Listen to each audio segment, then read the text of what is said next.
Ce podcast vous est présenté avec la participation de 2 fois moins cher et de la boutique No Watch.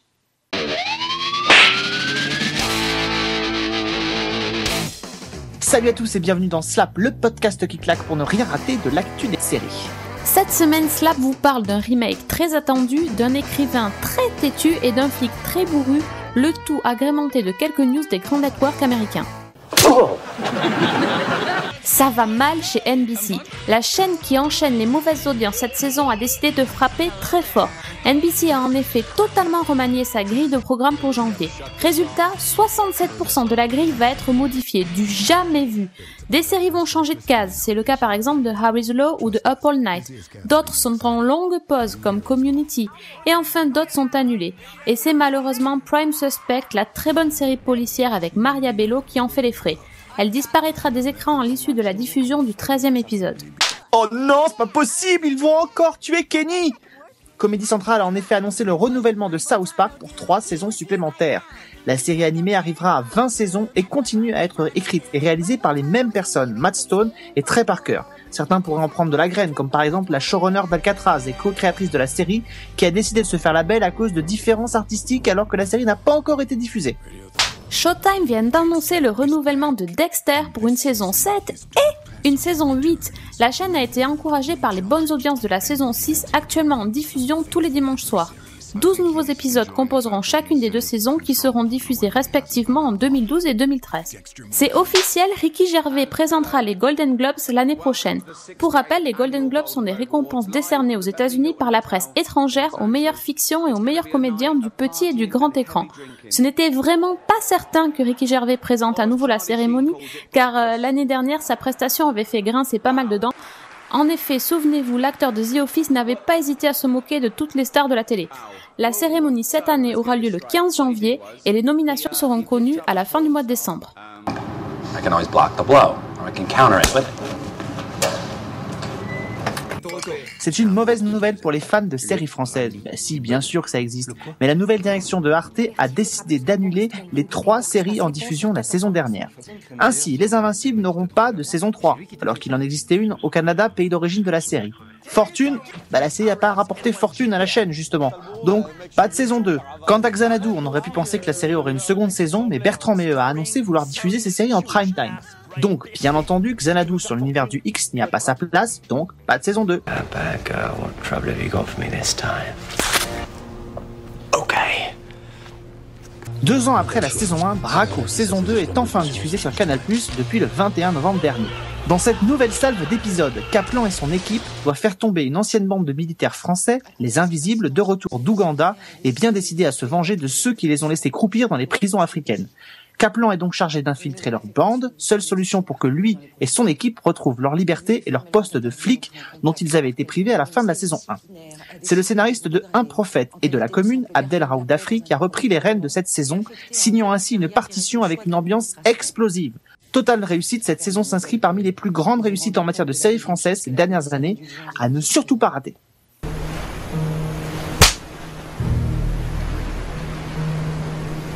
Le romancier le plus agaçant et le plus attachant de la télévision revient dans une 3e saison en DVD dès le 30 novembre. Dans cette saison actuellement diffusée sur France 2, Rick Castle continue de s'incruster dans les enquêtes de Beckett. Il voit aussi son dernier livre adapté en film, ce qui entraîne la rencontre de Beckett avec l'actrice qui incarne Nikki Hart, un grand moment de la saison. 24 épisodes où se succèdent enquêtes bizarroïdes et plus sérieuses, et surtout une guest de luxe en la personne de Jen Seymour. La personne de Adrian Pasdar. Cerise sur le gâteau, un épisode hommage à X-Files à ne rater sous aucun prétexte. Au menu de ce DVD, 13 scènes coupées, un making-of, des petits modules humoristiques et le traditionnel commentaire audio.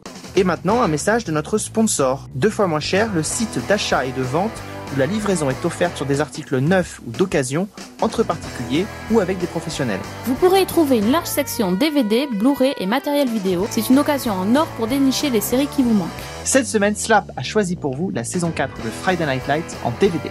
Et en plus, pour les fans de No Watch, avec le code NWNET sur le site 2 fois moins cher, vous bénéficiez d'une remise exceptionnelle de 5 € offerts des 30 € d'achat sur votre panier neuf et occasion, et ce jusqu'au 30 novembre. N'hésitez pas à faire profiter vos amis de cette occasion unique. Merci à notre sponsor.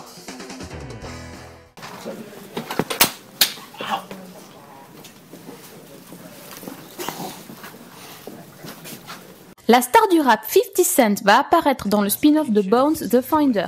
Il interprétera Big Glade, une star du hip-hop qui cherche à tout prix à mettre la main sur les enregistrements perdus de l'un de ses rappeurs récemment décédés. Par chance, son avocate connaît un homme capable de tout retrouver, Walter, alias The Finder. Cet épisode sera par ailleurs réalisé par David Boreanaz. Voilà une guest qui va en faire fantasmer plus d'un. Erica Durance, qui était Lois dans Smallville, va enfiler le costume sexy de Wonder Woman dans un épisode d'Harry's Law. David E. Kelley n'a pas été échaudé par l'échec de son remake de Wonder Woman et a décidé de faire revivre le personnage le temps d'un épisode. Erica Durance sera en fait une femme psychologiquement malade qui se prend pour Wonder Woman. Roger Bart, qui incarnait George, le pharmacien un peu taré dans Desperate Housewives, va revenir dans Revenge. Il campera le rôle de Mason Treadwell, un riche et prétentieux journaliste, auteur d'un livre sur la haute société de Long Island. Dean Cain, qui était Superman dans Lois et Clark, va participer au 13e épisode de la saison 7 d'Esprit criminel. Dans cet épisode diffusé en 2012, il sera Curtis, un ancien joueur malchanceux qui entre dans une folie meurtrière. Jason Dohring, qu'on connaît pour avoir été Logan dans Veronica Mars, est partout en ce moment. Après avoir rejoint Ringer, il jouera les guests dans une autre série de la CW, Supernatural. Et il n'incarnera pas moins qu'un dieu, Chronos, le dieu du temps. Amy Acker, vue dans Angel et Dollhouse, va apparaître dans un épisode de Grimm. Alors, méchante ou gentille, je vous donne un petit indice, son personnage s'appellera la Veuve Noire. Elle est victime d'une malédiction qui la fait vieillir plus vite que la normale. Et du coup, pour contrer le sort, elle doit sacrifier 3 innocents tous les 5 ans. Jen Curtin, qu'on avait pu voir dans Troisième planète après le soleil, rejoint la distribution d'Unforgettable à plein temps. Elle sera Jane Webster, un officier de police qui a été rétrogradé car elle exprimait ses opinions un peu trop fort. Du coup, elle se retrouve dans le même commissariat que Carrie, interprétée par Poppy Montgomery, et se révélera être un officier brillant qui a de nombreuses connaissances sur la criminalité de New York. Becky Newton, qu'on avait pu voir en secrétaire sexy dans Ugly Betty, va rejoindre la distribution de la saison 7 de How I Met Your Mother. Nul doute qu'elle fera craquer l'un des 3 hommes au casting, mais on ne vous dira pas lequel, bien entendu. Laura Benanti, qui n'a pas eu l'occasion de jouer très longtemps dans Playboy Club, va se rattraper dans New York Unité Spéciale. Elle y incarnera l'épouse de l'inspecteur Nick Amaro, interprété par Danny Pino, dans un arc de 3 épisodes cette saison. James Walk, qu'on avait remarqué dans la série trop vite annulée Lone Star, va jouer dans la série Happy Endings. Dans cette série de ABC, il sera un ex de Max qui va renouer avec elle. Il sera également présent dans plusieurs épisodes de la seconde saison de Shameless en janvier prochain.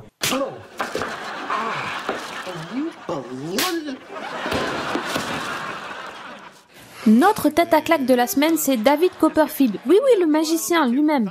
Toujours vivant et qui nous fait des tours qui font froid dans le dos. Non, je parle pas de celui où il s'enferme, les mains attachées dans une boîte géante remplie d'eau. Je parle de celui où il apparaît dans une série de Disney Channel.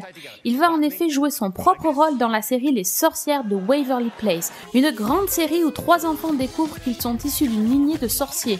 Ils doivent alors disputer un concours de magie car un seul pourra garder ses pouvoirs. Ça donne envie, non ?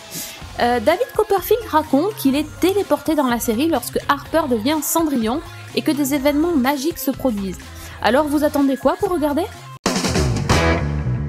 On se quitte cette semaine avec les premières images du reboot suite remake de Dallas, attendu pour l'été 2012 sur la chaîne TNT. Dans cette nouvelle version, outre les retours de Bobby Ewing, Sue Ellen et sa bouteille de whisky, et de JR bien sûr, on assistera surtout aux rivalités entre les enfants Ewing, à savoir Christopher et John Ross. On se retrouve la semaine prochaine pour une nouvelle distribution de Clap. On parlera notamment de la diffusion de Heaven sur W9, de la sortie DVD de la saison 4 de Friday Night Lights, et vous découvrirez les premières images du spin-off de Bones. D'ici là, n'oubliez pas d'aller faire un tour sur la boutique No Watch pour soutenir tous vos podcasts préférés. Bonne semaine à tous, ciao!